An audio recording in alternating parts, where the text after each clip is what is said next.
Bandi Sanjay target గా Etela comments. Division politics తో రాష్ట్రంలో అధికారంలోకి రాలేమని ఈటల అన్నారు. కులం మతం ప్రాతిపదికన రాజకీయం చేస్తే గెలవలేమని ఈటల అన్నారు.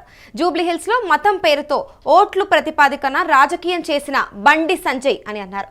ఇక సంజయ్ కి కౌంటర్ ఇస్తూ ఈటల పరోక్ష కామెంట్స్ చేశారు. జూబ్లీహిల్స్ ఎన్నికల్లో ఆలస్యంగా అభ్యర్థిని ప్రకటించడం ఓటమికి ప్రధాన కారణమన్నారు. జూబ్లీహిల్స్ లోకి ఓడినంత మాత్రాన బీజేపీ కథ ముగియలేదని ఈటల తెలిపారు. ఇదే అంశంపై మరింత సమాచారం మా ప్రతినిధి సతీష్ అందిస్తారు. చెప్పండి సతీష్, మొదటి నుంచి కూడా ఇంటర్నల్ గా బండి సంజయ్ కి మరియు ఈటల రాజేందర్ కి కొన్ని విభేదాలు ఉన్నాయన్న విషయం తెలిసిందే. సో దీన్ని ఏమన్నా కావాలని బండి సంజయ్ పైన ఇలా ఏమన్నా చేస్తున్నారని అంటారా? అయితే ముఖ్యంగా కాంగ్రెస్ సంబంధించిన మహేష్ కుమార్ గౌడ్ మాట్లాడుతూ బీజేపీ పని అయిపోయింది, బీజేపీ పుంజుకునే పరిస్థితి లేదని చెప్పి కామెంట్ చేసిన పరిస్థితి. దానికి కామెంట్ గా ఇక్కడ ఈటల రాజేందర్ మాట్లాడుతూ మొత్తానికి జూబ్లీహిల్స్ లో ఓడిపోయినంత మాత్రాన ఎక్కడ కూడా బీజేపీ హైప్ ఏం తగ్గలేదు. గతంలో కాంగ్రెస్ కూడా ఏ ఉప ఎన్నికలు అటు దుబ్బాక కావచ్చు, లేదు అంటే హుజూరాబాద్ కావచ్చు, ఇట్లా ఉప ఎన్నికల్లో ఎక్కడ కూడా డిపాజిట్ రాని కాంగ్రెస్ ఇలా మాట్లాడడం తగదు అంటూనే ఇంకో కామెంట్ కూడా చేశారు.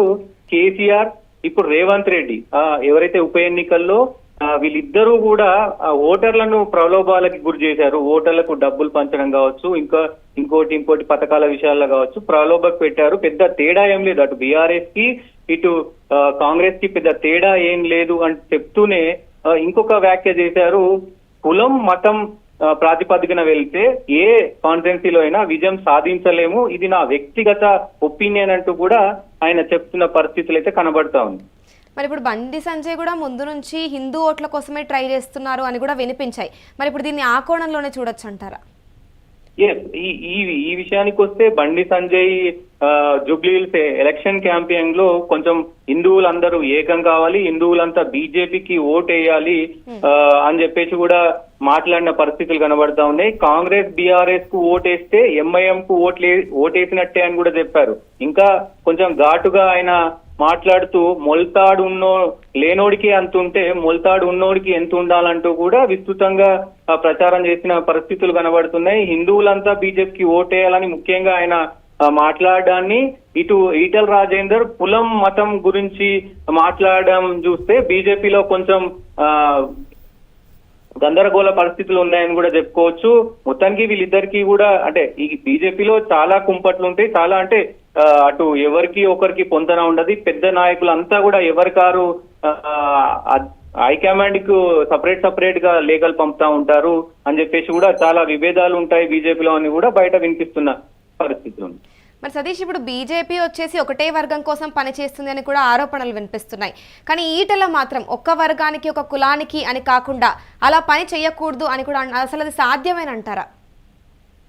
బీజేపీ ఎక్కడ కూడా అంటే మతం పేరుతోనే ఓట్లు అడుగుతుంది అనేది ఒక పాయింట్ ఆఫ్ వ్యూ ఉంది. కానీ బీజేపీ ఎడ్యుకేషన్ విషయంలో కానీ డెవలప్మెంట్ విషయాల్లో కూడా ముందుకెళ్తుంది. అటు ముస్లింలకు కూడా స్కీమ్స్ అందిస్తుంది. కాబట్టి ఆ కోణంలో కాకుండా కొంతమంది నాయకులు మాత్రమే ఇట్లా బండి సంజయ్ కావచ్చు, ఇంకొంతమంది నాయకులు మాత్రమే ఇలా మాట్లాడడం కూడా కొంచెం చర్చనీయాంశం అవుతుంది. సో మరి రాజకీయంగా ఎంతవరకు అంటే హిందువులంతా నిజంగా బీజేపీకి ఓటేస్తున్నారా అంటే అది కూడా లేదు కదా. హిందువులందరూ ఓటేస్తే మరి బీజేపీ ఇంకా ఎక్కువ ఓట్లు వచ్చే అవకాశం ఉంటాయి కదా. సో ఆయన చేసిన కామెంట్ లో కూడా నిజాలు ఉన్నాయి. అంటే ఈటల రాజేందర్ చెప్పింది కూడా నిజమే. అంటే మతం కులం తోటి ఓట్లు అడగడం కరెక్ట్ కాదనేది ఆయన ఇంటెన్షన్, అది నా వ్యక్తిగత కామెంట్ అని కూడా ఆయన చెప్పిన పరిస్థితులు అయితే ఉంది. మరి సతీష్, ఇప్పుడు ఈటల అన్నట్టుగా ముందుగానే అభ్యర్థిని ప్రకటించి ఉంటే ఓట్లు పెరిగేవంటారా? అది కిషన్ రెడ్డిని అందరూ టార్గెట్ చేసిన పరిస్థితి ఉంది. ఇక్కడ లంకల దీపక్ రెడ్డి ఎవరైతే ఉన్నారో ఆయన క్యాండిడేట్ 2023లో ఆయననే క్యాండిడేట్. మరి మీకు నిజంగా బై ఎలక్షన్ వస్తున్నప్పుడు క్యాండిడేట్ ఇతనే అని తెలిసినప్పుడు ముందు నుంచే మాగంటి గోపీనాథ్ చనిపోయినప్పటి నుంచే ఈయనకి టికెట్ ఇస్తున్నామని మీకు తెలిసినప్పుడు మరి ముందు నుంచే గ్రౌండ్ వర్క్ చేసుకుంటారు కదా, ముందు నుంచే అభ్యర్థి గ్రౌండ్ లో ఉంటారు కదా అని చెప్పేసి కూడా విమర్శలు వచ్చిన పరిస్థితి ఉంది. సో ఇది తప్పిదమని బీజేపీ ముఖ్యంగా అటు బీఆర్ఎస్ చూసుకుంటే సోషల్ మీడియాలో విస్తృతంగా ప్రచారం చేసుకుంటే బీజేపీ మాత్రం సోయి లేకుండా పోతుందనేది తెలంగాణలో మొత్తం కూడా చర్చనీయాంశమైంది. మరి ఇప్పుడు ఏదైతే బండి సంజయ్పై ఈటెల కమెంట్ చేశారో ఇప్పుడు ఇవన్నీ కూడా పార్టీలో అంతర్గత విభేదాలకు సంకేతాలు అంటారా? ముందుగా అయితే ముఖ్యంగా ఇక్కడ బీజేపీలో ఇలాంటి వినిపిస్తా ఉంటాయి. బండి సంజయ్ వర్గం అని, కిషన్ రెడ్డి వర్గం అని, రఘునందన్ రావు వర్గం అని, అటు ఇట్లా అంటే నిజామాబాద్ ఎంపీ అరవింద్ వర్గం అని, ఇట్లా ఒకరొకరు ఇట్లా వర్గాలుగా చెప్పుకుంటూ ఉంటారు. అది ఆ నాయకులు అంటే బీజేపీ నాయకులు అడిగితే మాత్రం అట్లాంటిది ఏం లేదు, మేము అధిష్టానం మేరకే పనిచేస్తామని చెప్పిన పరిస్థితులు అయితే కనబడతా ఉంది. Thank you Satish. ఇక బండి సంజయ్ టార్గెట్గా ఈటెల కామెంట్స్ చేశారు. డివిజన్ పాలిటిక్స్తో రాష్ట్రంలో అధికారంలోకి రాలేమని ఈటెల అన్నారు. కులం మతం ప్రాతిపదికన రాజకీయం చేస్తే గెలవలేమని కూడా ఈటెల తెలిపారు. ఇక జూబ్లీహిల్స్లో మతం పేరుతో ఓట్లు ప్రాతిపదికన రాజకీయం చేసిన బండి సంజయ్ అన్నారు.